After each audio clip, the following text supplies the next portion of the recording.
दोस्तों, क्या आप जानते हैं क्रिकेट मैच के अंदर बॉल बैट से थोड़ी भी टच हुई या नहीं, ये थर्ड एम्पायर कैसे पता लगाते हैं? और क्या आप जानते हैं MS धोनी को 7 नंबर की जर्सी कैसे मिली है?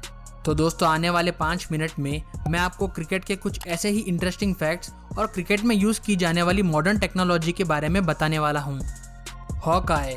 दोस्तों, आपने देखा होगा कि थर्ड एम्पायर जब कभी आउट या नॉट आउट का डिसीजन लेते हैं तो टीवी पर कुछ इस तरीके के ग्राफिक्स दिखाए जाते हैं। इसे हॉकआई टेक्नोलॉजी कहते हैं।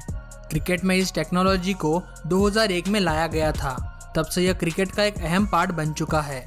हॉकआई टेक्निक बॉल के एग्जैक्ट रास्ते को मापती है।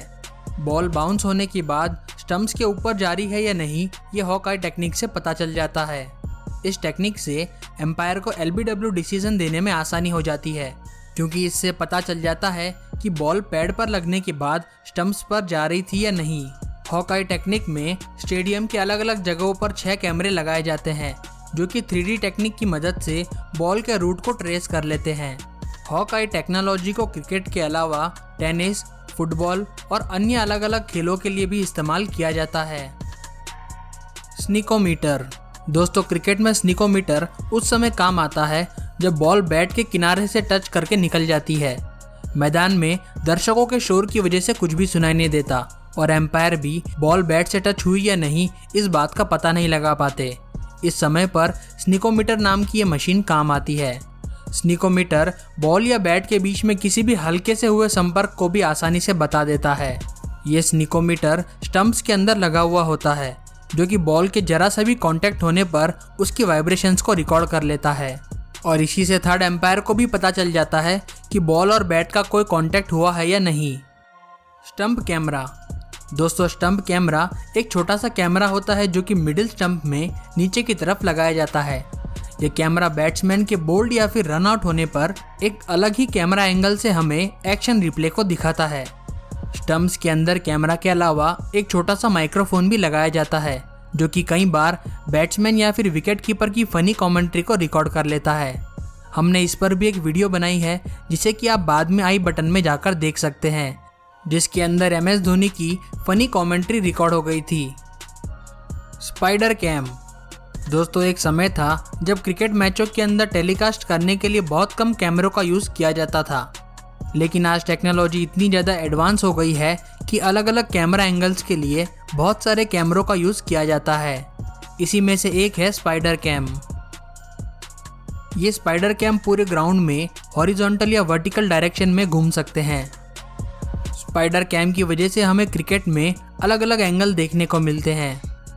सबसे पहले स्पाइडर कैम का यूज़ IPL में किया गया था और इसमें कई बार ड्रोन्स का भी यूज़ किया जाता है। हॉटस्पॉट। दोस्तों, ये क्रिकेट की एक ऐसी एडवांस टेक्निक है जिसे आजकल हर मैच में ही इस्तेमाल किया जाता है। इससे एम्पायर को ये देखने में आसानी हो जाती है कि बॉल और बैट के बीच में कांटेक्ट हुआ है या नहीं। हॉटस्पॉट टेक्निक की मदद से नेगेटिव इमेज को कैप्चर किया जाता है। यह camera black and white review दिखाता है, जिसकी वजह से अगर बॉल और बैट के बीच में थोड़ा सा भी कांटेक्ट होता है तो वो उस जगह को वाइट स्पॉट के तौर पर दिखा देता है। हॉटस्पॉट टेक्नोलॉजी स्निकोमीटर टेक्नोलॉजी का एक एडवांस वर्जन है, क्योंकि दोनों की वजह से ही LBW का डिसीजन देने में आसानी होती है। Ball speed gun.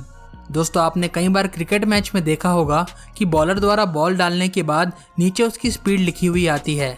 इसे मापने के लिए बॉल स्पीड गन का यूज़ किया जाता है।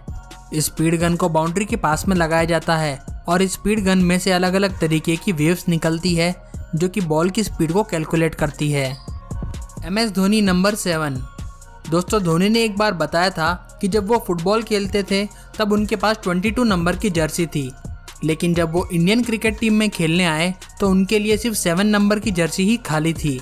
इसीलिए उन्होंने 7 नंबर को चूज़ किया, क्योंकि उनका बर्थडे मंथ और बर्थ डेट भी 7 तारीख को ही आती है। इसीलिए उन्हें ये नंबर बहुत ही अच्छा लगा और इसी वजह से MS धोनी के पास में नंबर 7 जर्सी है। 3D advertisement. दोस्तों, आपने क्रिकेट मैच में देखा होगा कि ग्राउंड के ऊपर अलग अलग तरीके के एडवर्टाइजमेंट होते हैं। ये सभी एडवर्टाइजमेंट लोगो 3D लुक में हमें दिखाई देते हैं, लेकिन असल में ये बिल्कुल छोटा नहीं होता। ग्राउंड के एक अलग नज़रिए से देखने पर पता चलता है कि यह कंपनी का लोगो काफ़ी ज़्यादा लंबा चौड़ा होता है, जिसे दूर से देखने पर हमें 3D लुक दिखाई देता है। असल में इसे ग्राउंड के ऊपर पेंट किया जाता है, जो कि मैच होने के कुछ समय बाद हटा दिया जाता है। लेकिन आज के मॉडर्न टाइम में बहुत सारे ग्राफिक्स का यूज़ करके अलग अलग तरीके से एडवर्टाइजमेंट हमें दिखाई जाती है। दोस्तों, आप इस वीडियो के बारे में क्या सोचते हैं, हमें ये कमेंट करके ज़रूर बताइएगा। हमारे चैनल की और भी कई सारे वीडियोस को देखने के लिए इन दिए गए लिंक्स पर क्लिक करें।